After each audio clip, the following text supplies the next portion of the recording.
ওরে কেমন করে ঘুমাও তুমি,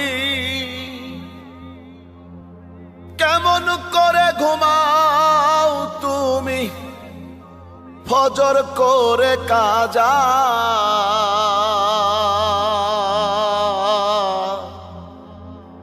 এমনও তো হতে পারে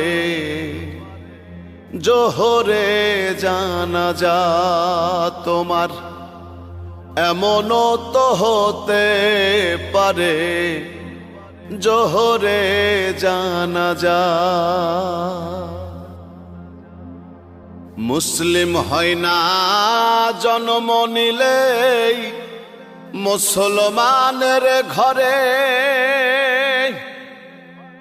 কাফের মুমিন তফাতটা হয় সালাতের উপরে হে মানুষ।